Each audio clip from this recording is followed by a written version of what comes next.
Hmm. Hello, everybody, and happy Sunday. Hi, Rachel. Hi, Frida. Hello. Hey, happy Sunday. Happy Sunday. Hi guys. How are you today? How are you both today? I'm really, really good. Hey, awesome. In your brand new flat, in your brand new apartment. Yeah. How are you Hmm. today, Troy? I would say I'm uncomfortable with all the changes that is going on and all the changes that I am currently choosing. Everything is very different, which I'm actually Mm. very grateful for this evening because you will be facilitating a class called the Grand Design. And would you like to tell us more about what is grand design? I suppose the way that you talk about it is serendipity. And serendipity is when things occur in a beneficial way and when you're working with consciousness to create what you would like to have as your life. And it is these magical tools. Like, first of all, like, have you given up magic? Is it dead for you? Like, have you given up this energy of, something different is available in regard to creation? And so for me, ask and receive is one of the greatest magical experiences I have ever received. Us three are sitting here today because we all have received what's available from consciousness. And so the grand design is about using the energy of consciousness, the energy of the earth, the energy of what trees communicate, which is this peace and this presence and this awareness, and then using that to create whatever it is you would like to have in your life, whether that be, I mean, I'm moving to the UK in October, whether that's a new place to live, is it uncomfortable? Yes. Have I peace with it? Yes. you know and so it's, uh, for me, I talked to Frida about this the other day. I'm going to say, like, I lacked ambition before I started working with the tools of consciousness. I had, like, given up on magic, and I'd given up on the magical possibilities of living with ease, joy, and glory. And I certainly had given up on, what's the words I'm looking for? The beauty of the gift of having a body and living on this planet. I was struggling. I was truck. And I certainly wasn't really enjoying being alive. And this is about coming into a class, allocating some time for yourself. You got this gift of a life. Are you refusing it, or are you receiving it? And are you present in what you would like to create? Yeah. Yeah. And actually, I just want to acknowledge, like, it's quite incredible because, like, actually, the first thing that was the most attracting for me, like, when I was starting to work with you or even attending a class with you, like the gentleness and the space and I'm gonna say like the nurturing that you be with your body. And like for me, I was like, oh my God, like this is so good because I was exposed to a lot of like harshness, a lot of like this is the way it is. There is no other possibility. It was so like hard. And like when I just come, I remember like it was like a SOP group taster that you were doing, and I can perceive my whole body and being was getting relaxed, and I was getting like more happier, and I was like, oh, like I will actually love to have more of this. And I I mean like working with you, I think 3.5 years maybe now, and like I watched you like being that energy in different situations that I thought like could not be possible, or like if you be that, like that wouldn't be able to handle that. Like you have to be something harsh, you have to push against, you have to judge, or you have to become hard. And like for me, like watching you over the time, like choosing and being something that's like completely different in situations that I thought was not possible.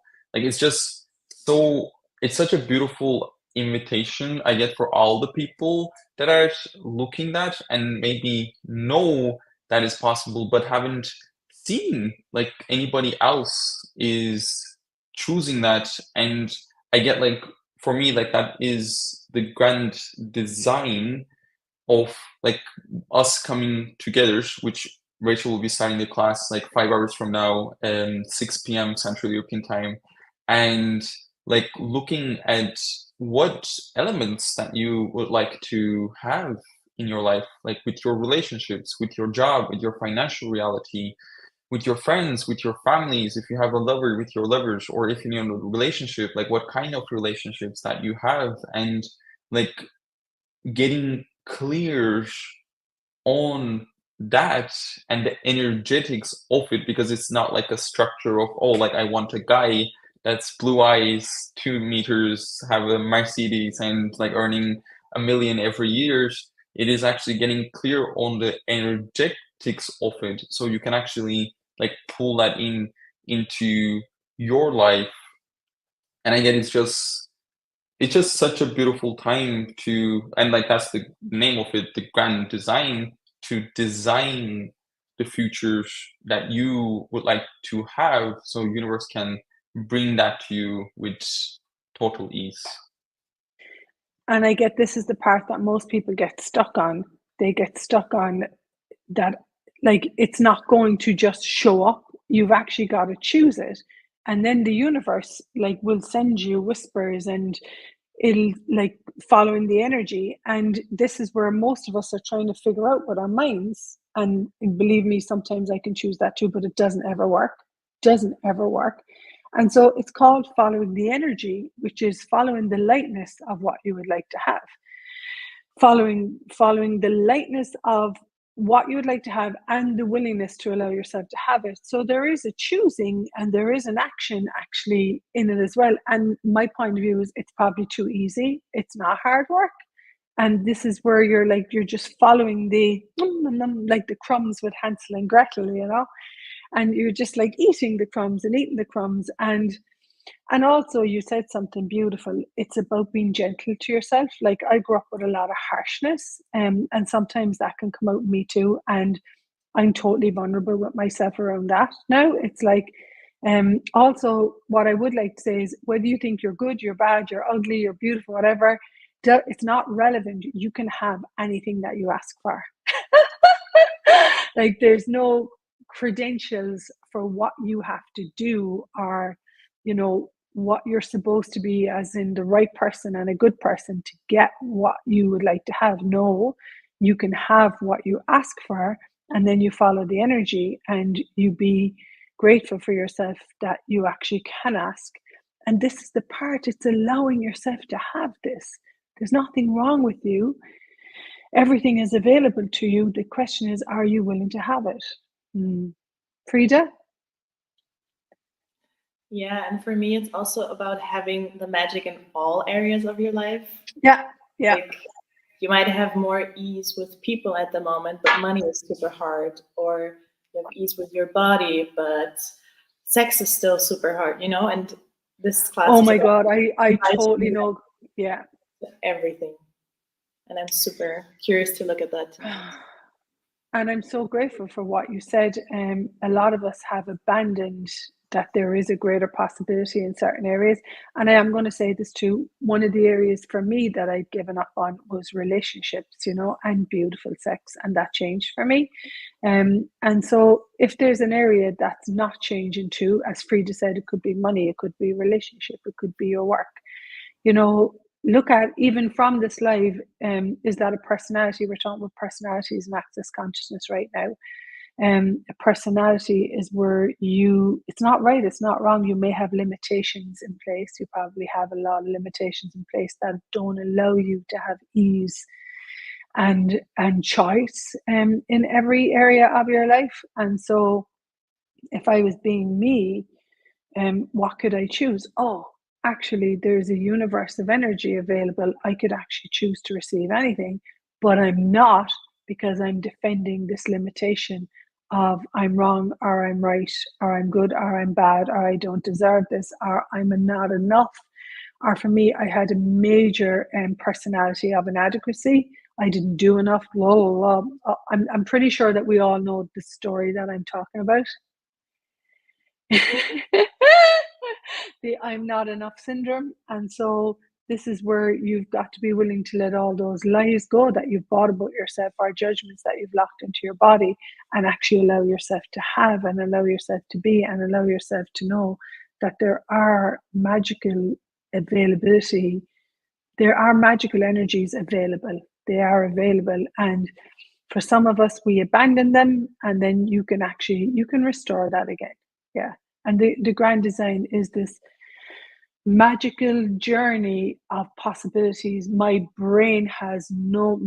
programmed mind has no idea how it works.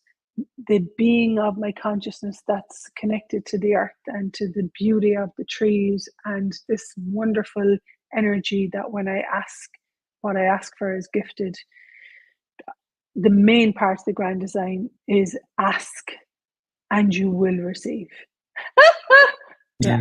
Yeah. And I get like the how part is just so like misidentified and like mistrained, because like I personally know, like I was always looking at like how, but actually how is not your job. The how is the universe's job. Your job is actually getting clear on like what you would like to have, and then like actually being that space that allows that to come to fruition without going to a judgment, without going to in a conclusion, which is, oh, it didn't work. Because like when you go to that, nothing can show up. You actually stop the creation of the universe. And I get like that is, it's just like I get it's like with the correct tools, like with the use of it, like it actually can be like so much ease. And like I'm now looking at like how much I was like misentrained, like how to generate and create things. And I get like it's just such a beautiful invitation to like come and find out like what does that look like for you. Yeah. And it's just so beautiful to sit down twice a year and make your list. For me, it's like the elementals of consciousness they're the Santa Claus of consciousness, you know, and things that are showing up now. I asked for something 2 years. No, actually, I asked for something in 2020, and it just showed up 5 days ago. And so for me, consciousness doesn't ever forget your ask. I can forget it. And I was like, oh my God, I actually asked for this, you know? And so it's a beautiful way to live. And yeah, and it's magical. And the other thing about miracles, you know, this miraculousness is, for me, what I found through play, which is a huge part of creation, is that the miracles are not like a big bolt in the sky. The miracles is like this interaction with energy that allows an old point of view and a perception to shift, and where something so much greater is presented to you. And so Einstein said, there's two ways to live: as if nothing's a miracle, or if everything is a miracle. And we do live on this beautiful planet where the birds sing every morning and the sun rises. There was a big orange moon last night in the sky. And I suppose what I want the world to know, if you're out there, is that there is a miraculousness of consciousness of the earth. There is a universe of energy out there that is willing to support us and contribute to us. And if we surrender and sit into it, everything works and you're not on your own. Wonderful. And if you'd like to go into a deeper dive, Rachel will be starting the grand design in 6 p.m. Central European Time. We'll be popping the link in the chat. So it's like that's 4 hours, 45 minutes. 4 hours, 45 minutes. Yeah. So, but we can pop the link in the chat so you can check what time that is for you. Come, we'd like to have you. Come, we'd love to have you. Come, we'd love to have you. We will have no fun at all. It will be very serious. as usual with Rachel Bryan. Thanks so much, lovelies, and I can't wait for you. Have you guys got some new asks? Are your asks starting to pop already for tonight? Yeah, Troy? Yeah, like there is new asks. Yes. Yeah. Come join us. We would love to have you on. Come and play. Come and play today. Mwah. See you soon. Bye-bye. Everyone. Bye. Bye.